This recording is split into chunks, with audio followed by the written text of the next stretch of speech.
శ్రీ గురుభ్యో నమః. శ్రీ మహాగణాధిపతయే నమః.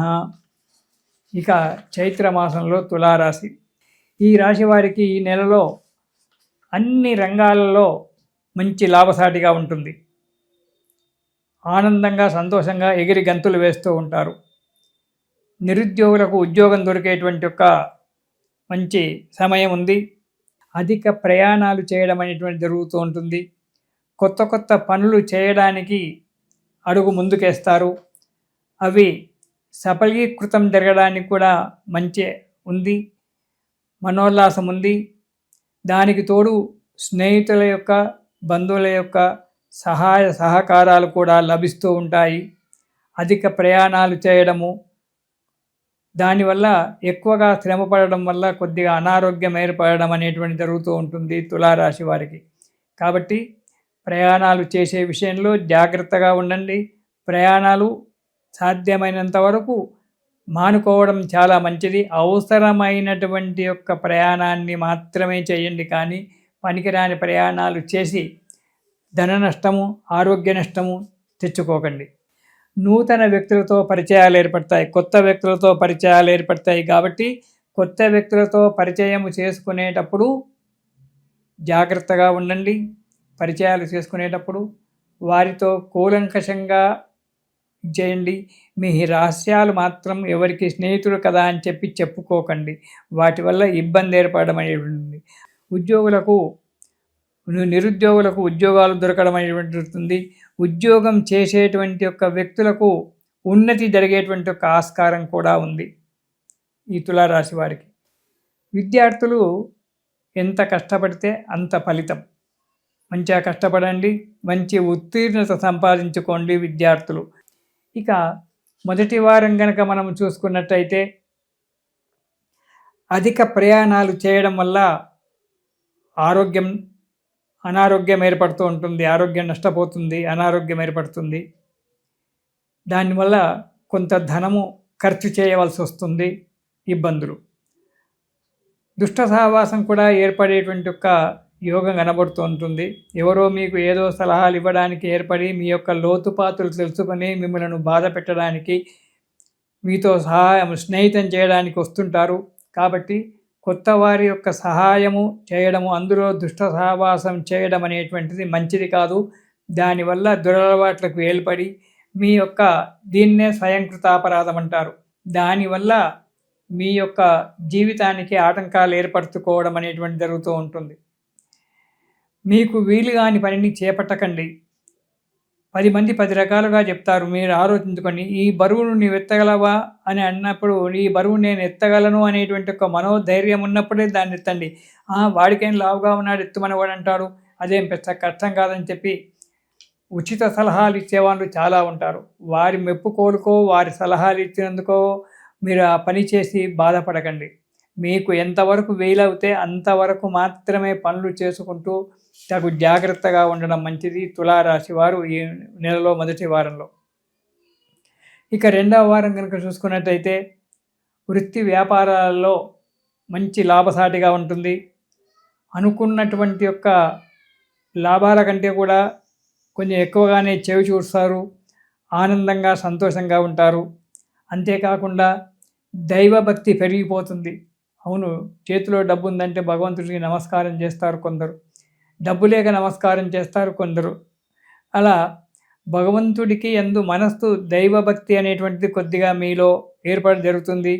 దైవ దర్శనాలు చేసుకోవడం వల్ల ఇబ్బందులు తొలగిపోయి అనుకున్నటువంటి ఒక కార్యక్రమం సుఖంగా నెరవేరుతుంది. కుటుంబ సభ్యులతో ప్రేమగా సంతోషంగా కాలం గడపడం జరుగుతుంది. మనము మన శాస్త్రకారులు మన సాంప్రదాయం ఏంటంటే చెప్పినటువంటి ఒక విషయము, మన సాంప్రదాయం ఏదంటే మనం ఒక ప్రయాణానికి వెళ్ళేటప్పుడు దారిలో ఏ దేవాలయం ఉన్నా సరే ఆ దేవుడికి ఒక్కసారి బండి దిగి ఆ దేవుడికి నమస్కారం చేసుకొని వెళ్ళేటువంటి ఒక కార్యక్రమం సానుకూలంగా నెరవేరుతుంది. కొందరు చూస్తుంటాము, కొందరు ఆ బైక్ దిగకుండా బైక్ మీద నిలబడే ఒంటి చేత్తో నమస్కారం చేస్తారు గుడికే. అలా చేయడం వల్ల ఫలితం లేదు. మీరు దిగండి, బండి దిగండి, మండపంలోకి వెళ్ళండి, గుడి మండపం, ఆ భగవంతునికి ఒక్క నమస్కారం చేసి ఒక్క క్షణం కూర్చొని లేచి మళ్ళీ మీరు ప్రయాణం చేయండి. మీకు సానుకూలమైనటువంటి ఒక పరిస్థితి ఏర్పడుతుంది. కష్టాలన్నీ కూడా తొలగిపోతూ ఉంటాయి. కొన్ని ఆటోమేటిక్గా కొన్ని మనకు తెలియకుండానే మన కష్టాలు దూరం అయిపోతూ ఉంటాయి. ఇక మొదటి వారం కనుక చూసినట్టయితే అధిక ప్రయాణాలు చేయడము ఇవన్నీ కూడా జరుగుతూ ఉంటాయి కాబట్టి ప్రతి విషయంలో జాగ్రత్తగా ఉండండి. ఇక రెండవ వారం కనుక చూసుకున్నట్టయితే వృత్తి వ్యాపారాల్లో ఆశించిన లాభాలు, దైవభక్తి పెరగడము, దైవ దర్శనాలు చేసుకోవడం వల్ల ఇబ్బందులు పోవడము, కుటుంబ సభ్యులతో స్నేహితులతో ప్రేమగా సంతోషంగా కాలం గడపడము అనేటువంటిది జరుగుతుంది రెండవ వారంలో. ఇక మూడవ వారం కనుక చూసుకున్నట్టయితే అధిక శ్రమ, ఏ పనికైనా ఎక్కువగా శ్రమ పడవలసి వస్తుంది. దానికి తోడు విసుగు కోపం పెరిగిపోతూ ఉంటుంది. పని జరగకపోయేటప్పటికీ అది మానవ సహజం. పని జరగకపోయేటప్పటికీ జరుగుతలేదు కదా అని విసుగు, పక్కవాటు మాట్లాడిస్తే కోపము పెరిగిపోతూ ఉంటుంది. దీనివల్ల ఇబ్బందులు ఏర్పడతాయి. అసంకల్పితమైన పనుల వల్ల కొంత నష్టపోవడం, ఎలాంటి ఆలోచన లేకుండా పనులు చేపట్టి, అంటే ఆ కార్యము గురించి మనకు తెలియకుండా ఆ పని నేను చేస్తాను అని చెప్పి తీసుకొని చేయడం వల్ల ఇటు 10 మందిలో అపకీర్తి తెచ్చుకోవడము, డబ్బు నష్టపోవడము రెండూ జరుగుతాయి. కాబట్టి అసంకల్పితమైనటువంటి యొక్క అనాలోచితమైనటువంటి యొక్క పనులు మాత్రం చేపట్టకండి. దానివల్ల నష్టపోవడము మానసికంగా, ఆరోగ్యంగా, ఆర్థికంగా 3 రకాల కూడా నష్టపోవడం అనేది జరుగుతుంది. కాబట్టి ఈ తులారాశి వారు ఈ నెలలో అనాలోచితమైన పనులు చేయకండి. మిత్రుల సహాయాన్ని పొందడం చాలా మంచిది. మీకు మంచి మిత్రులు ఉంటారు. ఆ మిత్రుల సహాయ సహకారాలు పొంది జాగ్రత్తగా అడుగు ముందుకు వేయండి. ఇక 4వ వారం, ఈ వారంలో నూతన గృహ ప్రవేశం చేయడం కానీ లేదా గృహ నిర్మాణానికి పునాదులు వేయడం కానీ తులారాశి వారికి జరగడానికి మంచి యోగం ఉంది. బంధుమిత్రుల చేత కలయిక ఏర్పడుతుంది. కొత్త బంధువులు ఏర్పడడం జరుగుతుంది. యత్నకార్య సిద్ధి జరుగుతుంది. అనుకున్నటువంటి ఒక కార్యక్రమాలన్నీ కూడా దిగ్విజయంగా నెరవేరడం అనేటువంటి జరుగుతుంది. శుభకార్యాలు చేస్తారు. శుభకార్యాలు వినడం అనేటువంటి జరుగుతుంది. ఈ 4వ వారంలో నూతన గృహ నిర్మాణము, కొత్త గృహానికి ఆలోచన చేయడము, లేదా గృహం కనుక ఉన్నట్టయితే గృహ ప్రవేశాలు చేయడము, గృహాన్ని కట్టుకోవడము ఇలాంటి జరగడానికి ఆస్కారం ఉంది. చాలా మంచిగా ఉంది. కొన్ని చిన్నటువంటి యొక్క దోషాలు వస్తూ ఉంటాయి. ఆ దోషాలు కొన్ని మనం అధిక తెలివి చేత చేసుకోవడం అనేటువంటి జరుగుతుంది. ఈ అతి తెలివిని పక్కకు పెట్టి సావధానంగా ఆలోచించి సావధానంగా కనుక పనులు చేసుకున్నట్టయితే ఈ తులారాశి వారు శుభాన్ని పొందుతుంటారు. ఈ తులారాశి వారు ఈ నెలలో